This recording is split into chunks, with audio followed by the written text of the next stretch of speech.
73 میں سے وہ ایک گروہ نجات پانے والا وہ میں ہوں، سبھی کہتے ہیں۔ اب اس کا حل یہ نہیں نہ ہو سکتا کہ میں اپنی جگہ اپنے آپ کو مان کے بیٹھوں، آپ اپنی جگہ اپنے آپ کو، تیسرا اپنے آپ کو مان کر بیٹھے۔ تاریخ اسلام کا آپ مطالعہ کر کے دیکھیں کہ یہ گروہ بندی کہاں سے شروع ہوئی، اور اس گروہ بندی کے زمانے میں کون صحیح سنت پر باقی رہا اور کون اس صحیح راستے پر قائم رہا۔ تاریخ کے حوالے سے دیکھو۔ دعویٰ تو میں بھی کروں گا، آپ بھی کریں گے، تیسرا بھی کرے گا، چوتھا بھی کرے گا۔ اگر دعووں ہی سے بات مان لی جاتی تو پھر نجات پانے والا سارے ہوتے، ہلاک ہونے والا کوئی نہ ہوتا۔ صحابہ تھے، صحابہ سے خوارج الگ ہوئے۔ خوارج فرقہ ہوئے کہ نہیں ہوئے؟ بعد میں شیعہ الگ ہوئے، شیعہ فرقہ ہوا کہ نہیں ہوا؟ صحابہ فرقہ ہوئے نہیں، وہ جماعت ہیں۔ نواسب وجود میں آئے، نواسب فرقہ ہیں۔ ایسے ہی ایک ایک بدعت الگ الگ ایجاد ہوتی گئی۔ یہ سارے فرقے ہیں۔ صحابہ اور نبی علیہ الصلوۃ والسلام جس طریقے پر قائم تھے وہ فرقہ نہیں جس کی مذمت کی گئی، وہ جماعت ہیں۔ سارے لوگ اگر اپنے مسلک کی طرف بلاتے ہیں تو یہ فرقے کی طرف دعوت ہے، اگر ہم کتاب و سنت کی طرف بلاتے ہیں تو یہ عین جماعت کی طرف دعوت ہے۔ ہم کتاب و سنت کو اس طریقے پہ سمجھنے کی دعوت دیتے ہیں جو صحابہ کے زندگی میں تھا، صحابہ نے جیسے اپنایا تھا۔ دلی کا بڑا مشہور واقعہ ہے کہ ایک عالم آئے، انہوں نے نماز کے اندر آمین زور سے کہہ دی، نماز کے فوراً بعد لوگوں نے پکڑ لیا، انہوں نے حدیث رسول سنائی کہ میں نے جو کیا ہے یہ نبی کی سنت ہے۔ یہاں جو علماء کہلاتے تھے انہوں نے جو جواب دیا تھا وہ کیا تھا پتہ ہے آپ کو؟ ان کا جواب تھا مارا بحدیث چے کار گر قول امام داری بیار۔ فارسی میں کہا تھا کہ ہمیں حدیث سے کیا لینا دینا ہے، امام صاحب کا کوئی قول ہے تو لاؤ ہم اس کو مانیں گے۔ یہاں تقلید کا ماحول تھا، یہاں مسلک پرستی کا ماحول تھا، یہاں فقہ حنفی سے آگے کچھ دیکھنا جرم تھا۔ الحمدللہ رب العالمین والصلاة والسلام على اشرف الانبیاء والمرسلین وعلى آلہ واصحابہ اجمعین ومن تبعهم بإحسان الى یوم الدین۔ یا ایہا الذین آمنوا اتقوا اللہ حق تقاتہ ولا تموتن الا وانتم مسلمون۔ یا ایہا الناس اتقوا ربکم الذی خلقکم من نفس واحدہ وخلق منها زوجها وبث منهما رجالا كثيرا ونساء واتقوا الله الذي تساءلون به والأرحام إن الله كان عليكم رقيبا۔ يا أيها الذين آمنوا اتقوا الله وقولوا قولا سديدا يصلح لكم أعمالكم ويغفر لكم ذنوبكم ومن يطع الله ورسوله فقد فاز فوزا عظيما۔ اما بعد فاعوذ بالله من الشيطان الرجيم، بسم الله الرحمن الرحيم۔ يا ايها الذين آمنوا اطيعوا الله واطيعوا الرسول ولا تبطلوا اعمالكم۔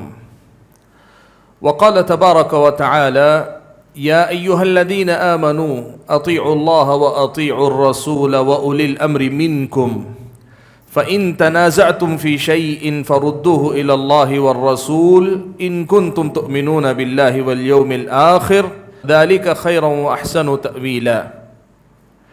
وقال تبارك وتعالى اتبعوا ما أنزل إليكم من ربكم ولا تتبعوا من دونه أولياء۔ محترم علماء کرام، بزرگوں، نوجوان بھائیوں اور پردہ نشین خواتین اسلام، آج کے اس اجلاس میں مجھے جس عنوان کی وضاحت کرنے کے لیے کہا گیا ہے وہ عنوان، جیسا کہ آپ نے سنا کہ مسلک اہل حدیث کی حقیقت کیا ہے، یہ عنوان دراصل بہت سارے اعتراضات کی زد میں اہل حدیثوں کا جو منہج، ان کا جو مسلک، ان کا جو طریقہ ہے، یا اہل حدیث حضرات دین کی جس شکل اور صورت پر عمل پیرا ہیں، اس کے متعلق جو مختلف شکوک اور شبہات یا مختلف قسم کے اعتراضات کیے جاتے ہیں، اس خلفیے کے ساتھ، اس بیک گراؤنڈ کے ساتھ جڑا ہوا ہے۔ مجھے آج آپ کے سامنے یہ بتانا ہے کہ یہ مسلک اہل حدیث ہے کیا حقیقت میں، اس لیے کہ آپ جانتے ہیں بہت سارے لوگ یہ سمجھتے ہیں کہ مسلک اہل حدیث کا مطلب یہ کہ کچھ بنیادی مسائل ہیں جو فروع یعنی عملی احکام سے متعلق ہیں، آمین، رفع الیدین، سینے پر ہاتھ باندھنا، 8 رکعت تراویح کا مسئلہ، یہ جو نمایاں مسائل ہیں، بہت سارے لوگ یہ سمجھتے ہیں کہ صرف انہی مسائل پر محنت کرنے والے لوگوں کو اہل حدیث کہا جاتا ہے، صرف ان مسائل پر۔ بہت سارے لوگ یہ مانتے ہیں کہ 4 مسلک تھے، 4 مسلک برحق تھے، ان کا ماننا ایسے 4 مسلک تھے، حنفی، شافعی، مالکی، حنبلی۔ ان 4 مسلکوں کے بعد ابھی پچھلے دور میں یعنی نئے زمانے کے اندر کچھ لوگ اٹھ کھڑے ہوئے، انہوں نے ایک نیا مسلک اپنا نکالا، اس کا نام اہل حدیث مسلک رکھ لیا۔ کچھ لوگوں کا یہ ماننا ہے کہ 1906 میں مسلک اہل حدیث کی بنیاد رکھی گئی۔ 1906 سے پہلے یعنی 100 سال پہلے اگر آپ جائیں گے، اب تو خیر 115 سال سے زائد ہو گئے، یعنی اس سے پہلے اگر جائیں گے تو آپ کو اہل حدیث نہیں ملیں گے۔ دنیا میں کہیں اہل حدیث نام کا کوئی فرقہ، کوئی جماعت، کوئی گروہ نہیں تھی۔ کچھ لوگ یہ مانتے، یہاں تک بھی کہتے ہیں کہ یہ اہل حدیث نام خود بھی انگریزی حکومت اس ملک کے اندر جو برطانیہ برٹش حکومت کرتے تھے نا، ان لوگوں کا دیا ہوا نام ہے۔ یہ اہل حدیث نام جو ہے انہوں نے دیا ہے۔ اور یہاں تک لوگ کہتے ہیں کہ یہودی سعودی عرب کے راستے سے پیسہ وہاں سے ہندوستان میں بھیجتے ہیں تاکہ یہ لوگ پیسہ لے کر ہندوستان کے اندر، امت کے اندر انتشار پھیلائیں، اختلاف پھیلائیں وغیرہ۔ ایسی کتنی باتیں ہیں جو آپ نے سنی ہیں، سوشل میڈیا پہ بھری ہوئی ہیں، لوگوں سے آپ سنیں گے۔ اب تو حد یہ ہے کہ لوگ تقریروں میں، بیان میں، گفتگو میں، ممبروں سے، مسجدوں کے ممبروں سے یہ سب باتیں کہتے چلے آئے۔ ایسے حالات میں مجھ سے کہا گیا ہے کہ میں آپ کے سامنے اس مسئلے کی وضاحت کروں کہ یہ مسلک اہل حدیث کی حقیقت کیا ہے، مسلک اہل حدیث کی حقیقت کیا ہے، اور اس کو مسلک اہل حدیث کیوں کہا جاتا ہے۔ حقیقت یہ ہے بھائیو، اگر میں تاریخی تسلسل کے اعتبار سے بات کروں یا قرآن و سنت کی روشنی میں جو اصول اہل حدیثوں کے ہیں ان کے حوالے سے بات کروں تو یہ خود 2 موضوع ہو جائیں گے، اور اگر ان سے ہٹ کر جو اعتراض اور الزام لگایا جاتا ہے، ایک ایک الزام کی حقیقت پر اگر جا کے بات کروں تو پھر وہ ایک تیسرا عنوان ہو جائے گا۔ ساری باتیں اہل حدیث سے جڑی ہوئی ہیں، اس لیے میں آپ کے سامنے کوشش کروں گا کہ آج کی اس مجلس میں کچھ اس میں سے، کچھ اس میں سے، کچھ اس میں سے وہ باتیں آپ کے سامنے رکھوں جن سے کم از کم آپ کو اندازہ ہو جائے کہ مسلک اہل حدیث جو کہا جاتا ہے اس کی حقیقت ہے کیا۔ میرے بھائیوں، میں مختصر الفاظ میں آپ کے سامنے یہ بتا دینا چاہتا ہوں کہ مسلک اہل حدیث اصل میں پیارے نبی صلی اللہ علیہ وسلم جو دین اللہ تعالیٰ نے آپ صلی اللہ علیہ وسلم کو دے کر بھیجا تھا، جو دین آپ نے صحابہ کو سکھایا، اس دین پر اسی شکل میں عمل کرنے کا نام مسلک اہل حدیث۔ یہ پہلی بات آپ یاد رکھیں۔ ہمارا بنیادی مسئلہ یہ ہے کہ ہم اللہ کی اطاعت اور رسول اللہ صلی اللہ علیہ وسلم کی اطاعت کی بات کرتے ہیں۔ اللہ نے کہا نا، یا ایھا الذین آمنوا اطیعوا اللہ واطیعوا الرسول، اے ایمان والو تم اللہ کی اطاعت کرو اور رسول کی اطاعت کرو، ولا تبطلوا اعمالکم، اور تم اپنے اعمال کو باطل نہ کرو، یعنی ان سے ہٹ کر جا کے، ان کو چھوڑ کر جا کر کسی اور راستے پر جاؤ گے تو اپنے اعمال کو تم برباد کر لو گے۔ ولا تبطلوا اعمالکم، وہ جو دین اللہ تعالیٰ نے پیارے نبی محمد صلی اللہ علیہ وسلم کو دیا تھا، دین کی اسی شکل پر باقی رہنے کا نام مسلک اہل حدیث ہے۔ اس کے سلسلے میں بہت ساری باتیں، بہت ساری حقیقتیں ہو سکتی ہیں جن کا تذکرہ کیا جائے، لیکن آج میں آپ کے سامنے مختصر گفتگو کرنا چاہتا ہوں، اس لیے آپ کو یہ بتانا چاہتا ہوں۔ دیکھیں پیارے نبی صلی اللہ علیہ وسلم نے یہ بات بہت پہلے ہی بیان فرما دی کہ آپ نے امت کو ایک امت کے طور پر چھوڑا۔ آپ صلی اللہ علیہ وسلم نے اپنی امت کو ایک امت کے طور پہ چھوڑا، لیکن کیا یہ امت ایک امت کے طور پر ہی رہے گی یا پھر یہ کہ فرقوں میں بٹ جائے گی، گروہوں میں بٹ جائے گی؟ اللہ کے نبی صلی اللہ علیہ وسلم نے خود بیان فرما دیا کہ یہود و نصارہ کے نقش قدم پر چل کر اس امت کے اندر بھی گروہ بنتے جائیں گے، گروپ بنتے جائیں گے، اس امت کے اندر بھی گروہ بنتے جائیں گے، اس امت کے اندر بھی جماعتیں الگ الگ بنتی جائیں گی۔ اور اللہ کے نبی صلی اللہ علیہ وسلم نے ایک بات اور اس کے اندر بیان فرمائی کہ اس میں، اس گروہ بندی کے دوران ایک جماعت ایسی رہے گی جو برابر اسی راستے پر قائم رہے گی جس پر نبی علیہ الصلوۃ والسلام نے اپنے صحابہ کو چھوڑا تھا۔ یہ دونوں باتیں اللہ کے نبی نے بیان فرمائی۔ آپ جب اس دنیا سے گئے تو امت ایک تھی، لیکن آپ کے بعد امت ایک نہیں رہ جائے گی، وہ الگ الگ فرقوں میں، گروہوں میں بٹے گی، یہ بھی آپ نے بیان فرمایا۔ اور آپ نے یہ بھی کہا کہ ان گروہوں میں بٹ جانے کے باوجود ایک جماعت، ایک طبقہ، ایک گروہ اسی راستے پر باقی رہے گا جو راستہ پیارے نبی صلی اللہ علیہ وسلم اور آپ کے صحابہ کا طریقہ تھا۔ یہاں کچھ باتیں آپ پہلے سمجھ لیں رک کر۔ یہ بات اللہ کے نبی صلی اللہ علیہ وسلم سے متعدد احادیث میں آئی۔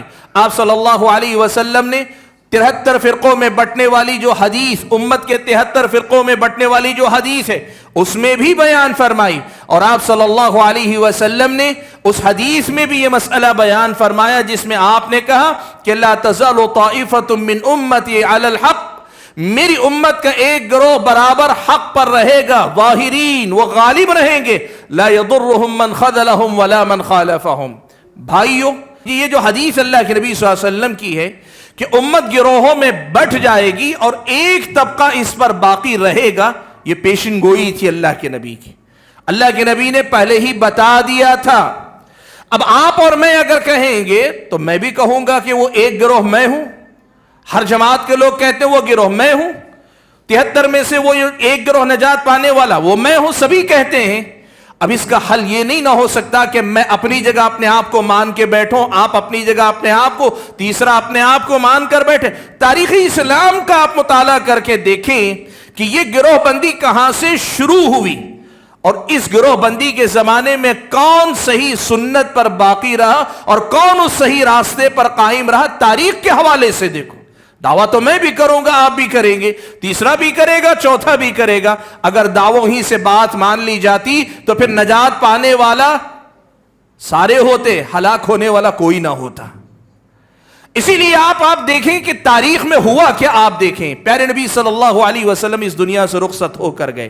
اللہ کے نبی صلی اللہ علیہ وسلم کے جانے کے بعد صحابہ، نبی علیہ الصلوۃ والسلام کے صحابہ، ایمان اور عقیدے میں، عمل میں، سلوک میں صحابہ ایک جماعت کی شکل میں تھے۔ ایک جماعت، صحابہ کی جماعت، مسلمان ایک جماعت، ایک حکمران، ایک خلیفہ کے تحت رہتے تھے۔ ان کے درمیان مسائل میں اختلاف بھی ہوا، لیکن اختلاف کے باوجود گروہ یا فرقے ان کے درمیان نہیں بنے۔ صحابہ کے درمیان کوئی فرقہ ایسا وجود میں نہیں آیا۔ حالانکہ آپ جانتے ہیں جنگ جمل، جنگ صفین جیسی لڑائی ہوئی، لیکن اس جنگ کے باوجود بھی صحابہ کے درمیان ایسی گروہ بندی نہیں وجود میں آئی کہ جس کے نتیجے میں صحابہ خود 3، 4، 25 گروہ میں بٹے، ایسا نہیں ہوا۔ صحابہ ایک جماعت تھے۔ تاریخ اسلام میں سب سے پہلا فرقہ وجود میں آیا وہ خوارج کا فرقہ تھا۔ خوارج کا فرقہ سب سے پہلے وجود میں آیا۔ ان خوارج نے کیا کیا؟ خوارج نے صحابہ کے بارے میں یہ موقف اپنایا کہ صحابہ پورے کے پورے مرتد ہو گئے جو حضرت علی اور حضرت معاویہ کے زمانے میں تھے۔ وہ تمام صحابہ ابو بکر و عمر کے دور کے بعد میں، حضرت علی اور حضرت معاویہ کے دور میں جتنے صحابہ وہ سب کے سب کافر ہو گئے۔ ایک بنیادی اصول خوارج نے بنایا۔ اب یہاں دیکھیں صحابہ اور ان کی جماعت، ایک جماعت یہاں باقی ہیں، اور ان سے ہٹ کر خوارج ایک گروہ نکلتا ہے۔ خوارج ایک گروہ نکلتا ہے۔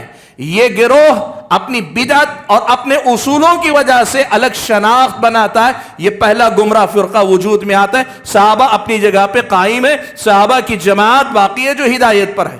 یہ وہ جماعت ہے جس کو اللہ کے نبی صلی اللہ علیہ وسلم نے صحیح راستے پر چھوڑا تھا۔ خوارج کا طبقہ وجود میں آیا۔ اب ان خوارج کی آگے چل کر کئی اصول انہوں نے اپنائے۔ مجموعی طور پہ اگر آپ دیکھیں گے آج خوارج کے نام پہ فرقہ اور اس کے اصول مستقل موجود ہیں۔ یہ وہ جماعت نہیں ہے، یہ نجات پانے والا گروہ نہیں، یہ 72 فرقوں میں سے ایک فرقہ ہے۔ خود خوارج کے اندر پھر فرقے ہوئے، وہ سارے کے سارے انہی کے تابع رہیں گے، ایک خوارج کا فرقہ الگ ہوا۔ اب یہاں اہل سنت، صحابہ، تابعین، یہ جو سیدھے راستے پر تھے، خوارج کے ساتھ ہی، خوارج کے فوری بعد ہی شیعہ وجود میں آئے۔ شیعہ کون تھے؟ انہوں نے یہ کیا کہ آل بیت رسول، پیارے نبی صلی اللہ علیہ وسلم کے خاندان اور گھر والوں کی محبت کی آڑ لے کر، یاد رکھو اہل سنت والجماعت کے پاس، صحابہ کے پاس آل بیت رسول سے محبت کرنا دین و ایمان کا حصہ ہے۔ پیارے نبی صلی اللہ علیہ وسلم کے گھر والوں سے محبت کرنا اور خصوصی محبت کرنا یہ ہمارے ایمان کا حصہ ہے۔ لیکن ان کی محبت کی آڑ لے کر اس قدر غلو کر گئے کہ انہوں نے یہ اصول بنا لیا کہ اگر آپ آل بیت سے محبت کرتے ہیں تو پھر صحابہ سے برات کا اعلان کرنا پڑے گا، صحابہ سے دشمنی کرنی پڑے گی۔ آل بیت کی محبت اور صحابہ کی محبت اکٹھا نہیں ہو سکتی، یہ اصول شیعہ نے ایجاد کیا۔ اب یہ ایک الگ فرقہ وجود میں آ گیا۔ اہل سنت نے یہاں اپنا اصول بتایا، قرآن و سنت میں جو آیا وہ یہ کہ ہم صحابہ سے بھی محبت کرتے ہیں، آل بیت رسول سے بھی محبت کرتے ہیں، دونوں کی محبت کو دین و ایمان سمجھتے ہیں، اور ایک سے محبت کرنے کے لیے دوسرے سے دشمنی اسلام نے ہمیں اس کا حکم نہیں دیا۔ یہ ایک مسئلہ ہوا۔ اب یہاں دیکھیں شیعہ وجود میں آگے، ایک طرف خوارج ہوئے، دوسری طرف شیعہ ہوئے۔ اب یہاں ابھی بھی وہ سیدھے راستے پر جماعت ابھی باقی ہے۔ آگے چل کر ان شیعوں کے رد عمل میں یہ ہوا کہ کچھ لوگ ناصبی پیدا ہوئے۔ یہ ناصبی کون ہیں؟ یہ آل بیت رسول صلی اللہ علیہ وسلم، خاندان رسول سے دشمنی رکھتے تھے۔ نبی علیہ الصلوۃ والسلام کا خاندان، حضرت حسن و حسین، حضرت علی، حضرت فاطمہ، ان کا جو خاندان، ان کا گھرانہ ہے، ان سے اپنے دل میں بغض رکھتے تھے۔ ناصبی پیدا ہوئے، نواصب ان کو کہا جاتا ہے، جو آل بیت رسول سے دشمنی کرتے تھے۔ یہ رافضیوں کے رد عمل میں اہل سنت نے یہاں بھی اپنے آپ کو بچا کے رکھا، کہا یہ ناصبی ہیں، اور نواصب کے طریقے پہ چلنا یہ ایک بدعت ہے، یہ گمراہی ہے۔ یہ ایک طریقہ ہوا۔ اہل سنت والجماعت اسی راستے پہ چل رہے ہیں۔ حضرت حسن بصری رحمت اللہ علیہ کا دور، بلکہ اس سے پہلے آپ کو میں بتاؤں، حضرت عبداللہ ابن عمر رضی اللہ تعالیٰ عنہما جیسے صحابہ ابھی باحیات تھے کہ بصرہ میں تقدیر کا انکار کرنے والا فرقہ وجود میں آیا۔ تقدیر کا انکار کرنے والا، ایمان کی بات، ہمارے اور آپ کے عقیدے کی بات، اہل سنت والجماعت کے عقیدے کی بات، کتاب و سنت کے عقیدے کی بات یہ ہے کہ ہمیں بتایا گیا ہے کہ اللہ نے آسمان و زمین کے پیدا کرنے سے 50,000 سال پہلے سارے لوگوں کی تقدیر لکھ دی ہے۔ اب ساری چیز لکھی ہوئی ہے، ہم اپنی مرضی اور اختیار سے کرتے ضرور ہیں، لیکن ہمارا اختیار اللہ کی تقدیر سے باہر نہیں ہے۔ تقدیر میں لکھے جانے کی وجہ سے ہم مجبور محض بھی نہیں ہیں، اور ایسا بھی نہیں ہے کہ ہم اختیار والے ہیں تو اللہ کی تقدیر سے باہر بھی ہیں، ایسا بھی نہیں ہے۔ یہ ہمارے ایمان و عقیدے کا حصہ ہے۔ انہوں نے کیا کیا؟ بصرہ میں معبد جوہنی تھا، اس نے یہ بدعت ایجاد کی، کہا تقدیر پہلے سے لکھی نہیں ہوتی ہے، بندہ پہلے کرتا ہے، پھر جا کر اللہ کو معلوم ہوتا ہے، اس کے بعد جا کر لکھا جاتا ہے۔ مختصر الفاظ میں تقدیر کا انکار کیا۔ بصرہ میں قدریہ وجود میں آئے۔ اہل سنت والجماعت اپنے طریقے پر باقی ہیں، اپنے طریقے پر اہل سنت والجماعت باقی ہیں۔ بصرہ میں معبد الجوہنی اور اس کے نام لیوا قدریہ کے نام پہ گمراہ ہوتے گئے۔ اب ان کے رد عمل میں کچھ لوگ تقدیر کو ثابت کرنے کے نام پر غلو کر گئے۔ جبریہ وجود میں آئے۔ یہ جبریہ کون ہے؟ ان کا معاملہ یہ تھا، کہتے تھے تقدیر پر ایمان کا مطلب یہ انسان کو کوئی اختیار نہیں، انسان مجبور محض ہے، کوئی اختیار نہیں۔ وہ ایک بدعت وجود میں آئی۔ دیکھیں پوری تاریخ ایسی ہی چلتی رہی ہے کہ ایک بدعت وجود میں آتی اور اس بدعت کے مقابلے میں دوسری بدعت وجود میں آتی۔ کچھ لوگ صحابہ کے معاملے میں دشمنی پہ اتر آئے تو دوسرے لوگ آل بیت رسول سے دشمنی کے معاملے پہ اتر آئے. کچھ لوگوں نے تقدیر کو انکار کیا, کچھ لوگوں نے تقدیر کو ثابت کرنے میں غلو کیا. ایسے حالات میں اب ایک نئی بدعت. حضرت حسن بصری رحمت اللہ علیہ تابعین میں سردار, اللہ کے نبی کے شاگرد صحابہ ہیں, صحابہ کے شاگرد حضرت حسن بصری تابعین ہیں, اور تابعین میں جو سر فہرست تابعین آتے ہیں ان میں سے ایک حضرت حسن بصری رحمت اللہ علیہ ہیں. حسن بصری رحمت اللہ علیہ کا دور آنے تک اسلامی فتوحات بہت زیادہ پھیل گئی تھیں, اور یہ صورتحال تھی کہ باہر کی دنیا کے جو مختلف علوم اور فنون ہیں ان سے لوگوں کا رشتہ جڑنا شروع ہو گیا تھا. واصل ابن عطا یہ حضرت حسن بصری کا شاگرد تھا. حضرت حسن بصری رحمت اللہ علیہ پیارے نبی صلی اللہ علیہ وسلم کے احادیث پڑھ کر سنایا کرتے تھے, پیارے نبی کی احادیث پڑھ کر سنایا کرتے تھے. ان حدیثوں کو سنتے سناتے ساتھ میں یہ واصل ابن عطا, اگر آپ اس کی جا کر تاریخ پڑھیں گے, واصل ابن عطا ہے, عمرو ابن عبید اس کا شاگرد ہے, ان کی اگر تاریخ پڑھیں گے تو پتہ چلے گا کہ یہ جو قرآن و سنت کی تعلیم دینے والے جو علماء تھے نا, ان علماء کے ساتھ ساتھ یا ان علماء سے زیادہ کچھ یہودیوں سے بھی کچھ باتیں سننے کا ان کے پاس رواج تھا. ان کی تاریخ آپ جا کر پڑھ کر دیکھیں, وہ جو دوسری دنیا, وہ جو فلسفے کی باتیں جو دوسری دنیا سے منتقل ہو کر عالم اسلام میں آئی تھی, ان باتوں کو سننے کا اہتمام کرنے لگے. تو اب ہوا یہ, اس میں عقلی ورزش بہت تھی. جیسے کسی آدمی کو میتھ کا چسکا لگ جائے, ریاضیات کا, حساب و کتاب کا چسکا لگ جائے تو پرابلم سالو کرنے میں اسے ایک مزہ آتا ہے.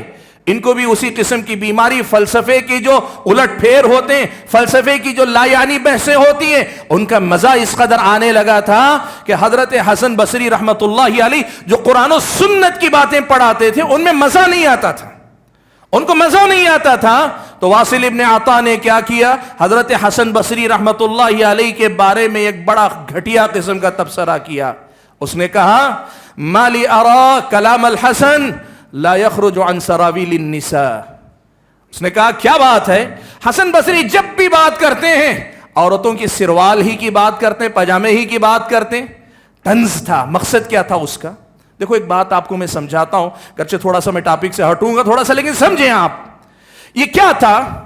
آپ جانتے ہیں ایک مسلمان کی 5 وقتہ ضرورت کیا ہے؟ اس کے طہارت کے مسائل, اس کی پاکی ناپاکی کے مسائل, اس کے وضو کے مسائل, اس کے غسل کے مسائل, اس کی نماز کے مسائل, اس کے روز مرہ کی ضرورت کے مسائل ہیں. عالم وہی تو پڑھائے گا جو آپ کی روز مرہ کی ضرورت ہے. آپ ایران کی بات کریں, توران کی بات کریں, افغانستان کی بات کریں, امریکہ کی بات کریں, آپ کو اپنے صبح شام کے مسائل معلوم نہیں, استنجا کرنے کا طریقہ معلوم نہ ہو, تو پھر اسے علم نہیں کہتے, اسے جنرل نالج کہتے ہیں. انسان کی ضرورت جنرل نالج نہیں, انسان کی ضرورت علم ہے کتاب و سنت کا. حضرت حسن بصری قرآن و سنت کی آیات اور احادیث کی روشنی میں روز مرہ کے جو مسائل ہیں, لوگوں کی جو ضرورتیں ہیں, وہ پڑھایا کرتے تھے, ایک ایک مسئلہ کر کے.